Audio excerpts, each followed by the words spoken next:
जय श्री राम। ओम वक्रतुंड महाकाय सूर्यकोटि समप्रभ निर्विघ्नं कुरु मे देव सर्वकार्येषु सर्वदा।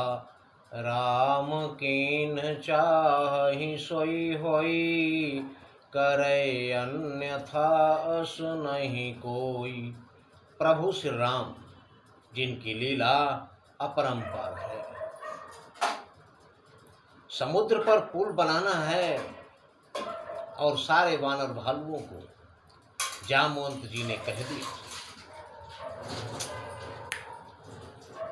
सारे वानर भालुओं को जामवंत जी ने कह दिया कि धावहु मरकट बिकट बरु था, आनहु बिटप गिरिन कै जूथा।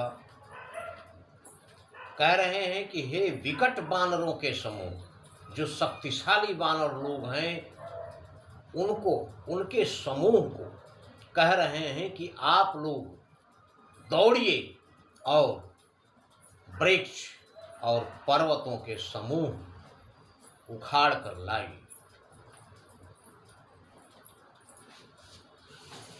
चले भालू कपि, बंदर और भालू लोग दौड़ गए, प्रभु श्री राम की जय जय बोलकर और गए। और किए क्या? अति उतंग गिरि पादप, लीलहि लेहि उठाए। बड़े ऊंचे ऊंचे, अति उतंग, उतंग मतलब ऊंचे, बड़े ऊंचे ऊंचे पर्वतों को, बड़े ऊंचे ऊंचे वृक्षों को लीलहि लेहि उठाए। लीला में, खेल खेल में ही उठा लेते हैं, उखाड़ लेते हैं। आनि देहि नल नीलहि, और लाकर नल नील को देते हैं। रचहित सेतु बनाई, और वो पुल की रचना शुरू करते हैं।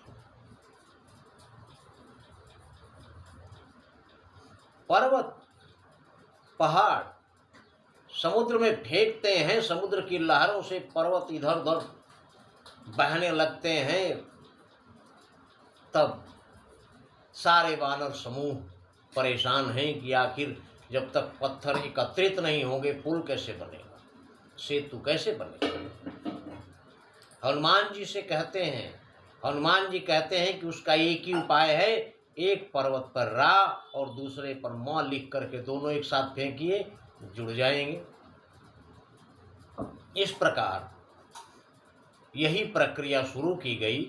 एक पर्वत पर रा, दूसरे पर म लिखकर और फेंका जाने लगा और दोनों आपस में जुड़ते चले गए। प्रभु की लीला है।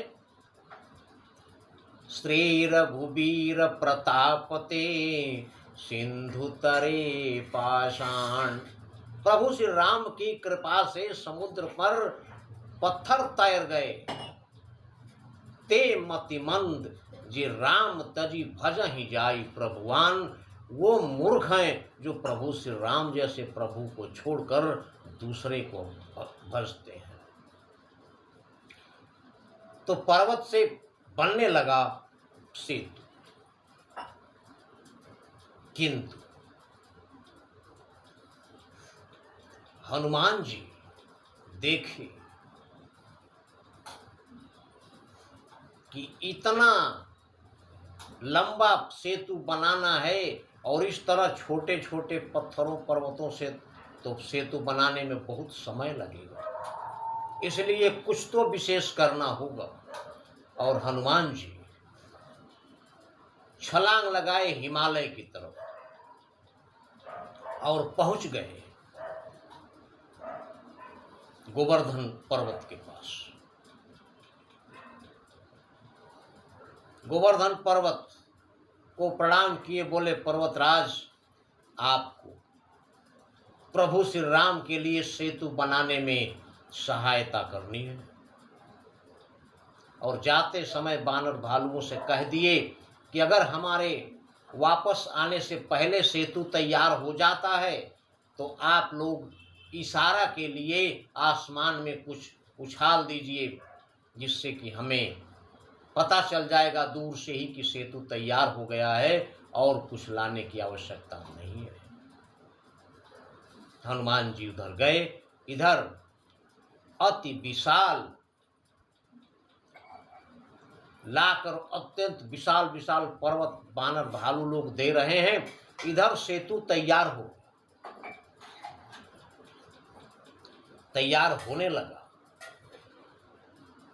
और सेतु तो तैयार हो रहा है, थोड़ा ही समय बच गया था।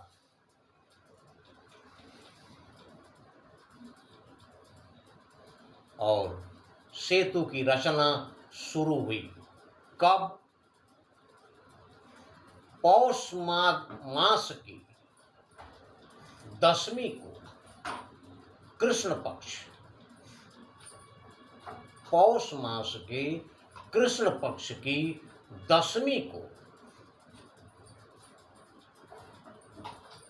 पहले दिन सेतु की रचना हुई 10 योजन।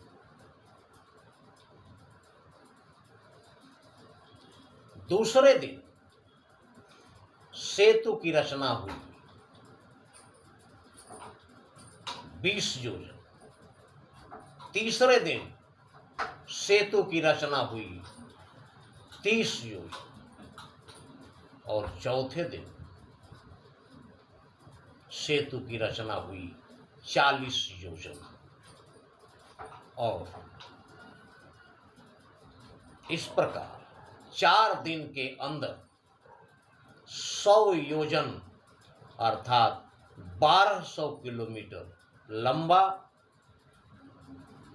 और 10 योजन अर्थात 120 किलोमीटर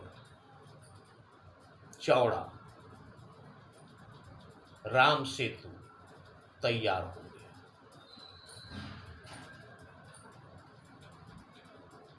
जैसे ही तैयार हुआ,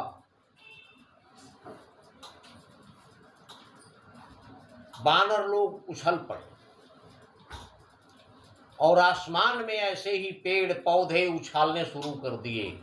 हनुमान जी गोवर्धन पर्वत से प्रार्थना करते हैं कि हमारे प्रभु श्री राम के सेतु में आप सहायता कीजिए। पर्वतराज गोवर्धन कहते हैं कि हम उसी शर्त पर आपके साथ चलेंगे जब आप हमें प्रभु श्री राम के दर्शन कराने का वादा करेंगे।